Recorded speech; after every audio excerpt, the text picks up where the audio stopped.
Okay. All right, we're here with Deroy Murdock. Right at camera? Hey, you just look at me. Okay. So, Deroy, I want to talk to you about a couple of things. First of all, if you could reiterate what you're saying about, since my website mostly deals with New Mexico stuff, the patent legislation that you were talking about, and how a state like New Mexico might be able to have that work for them. Rob, I think something that every state and certainly our country all are trying to do is to increase innovation, increase employment, see our economy begin to expand again. One thing I think we can do is something called the patent-free, tax-free patent act. And that essentially, if you come up with a new invention and you get a patent, the U.S. government will say to you, look, you don't have to pay corporate tax for the first 10 years. Come up with a new device, sell as many as you can, hire as many people as you wish, and basically make yourselves rich and give us better products, and don't pay any corporate tax till year 11. Whatever Washington, D.C. does or doesn't do, the state of New Mexico could do the same thing, and basically say, look, come to our state, patent your device, and make it here, manufacture it here, sell it here, and you don't have to pay any corporate tax as far as New Mexico corporate tax for the first 10 years. That'd be a huge incentive for people to come in and do their marketing and manufacturing here. I think it'd be great for your state, it'd be great for the inventions that would be invented in the land of enchantment. And it really wouldn't hurt state revenue, right? It wouldn't hurt state revenue because let's say you come up with a brand new invention like the Skyhook, or let's say the self-filling wine glass. You drink your wine, you put it down, it fills up with whatever you were drinking before. Let's say somebody invents that. Wouldn't that be wonderful? There is no line in the state budget that says revenue from the self-filling wine glass. They're not waiting for that revenue because the products have not been invented.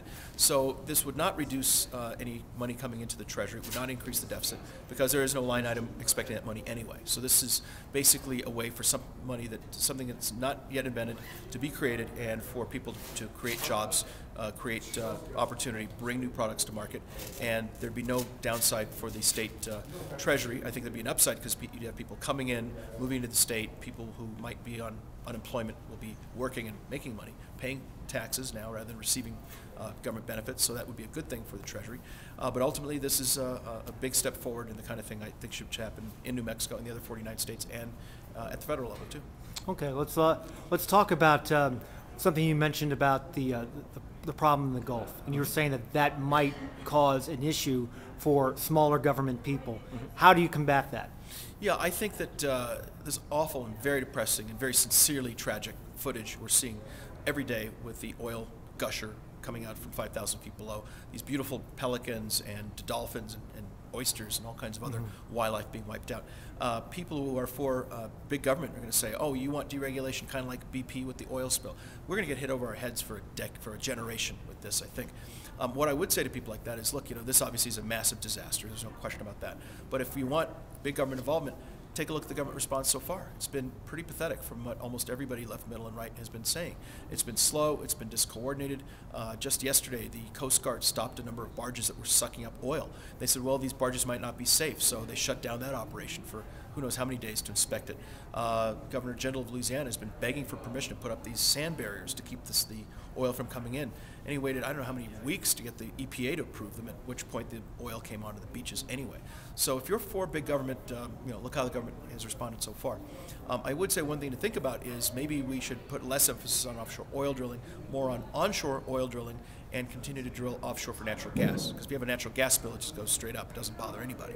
And there's a lot of natural gas in New Mexico. There's a lot of natural gas in New Mexico. This is your biggest civilian employer in the oil and natural gas industry. And if unfortunately you've got some sort of an accident on the ground, it's a lot easier to get in and fix it than it is to fix it or try to fix it 5,000 feet below water. So if you're concerned and you don't want to see any more pelicans covered in oil, which I don't want to see, maybe we ought to give more thought to drilling for oil and natural gas onshore and drilling for natural gas offshore. Much safer situation, I think. Other question I've got for you is that I guess some people, if they saw your speech or know a little bit about you, they think this guy is going to be tearing into Democrats. But you also say this is a bipartisan issue of reducing federal government or the size of the government. Absolutely a bipartisan issue, Rob. Certainly President Obama has embarked on, in his favorite word, unprecedented expansion in government in terms of the amount of money spent, the areas in which the government's getting, Obamacare being the worst and most vivid example of this. But as you like to say, he inherited a mess. And the mess he inherited was created by the Bush-Rove administration, which is a tremendous expansion in government.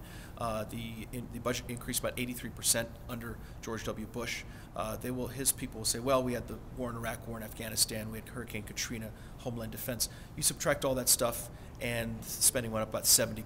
So even if you forgive them all that stuff, most of it was social spending, pork barrel, subsidies, farm program, the Medicare drug program, all this sort of thing. So there was a tremendous expansion under G.W. Bush, and Obama's just picked up that ball and run it all the way down to the end zone. All right. Deroy Murdock, thank you very much. Thanks very much, Rob.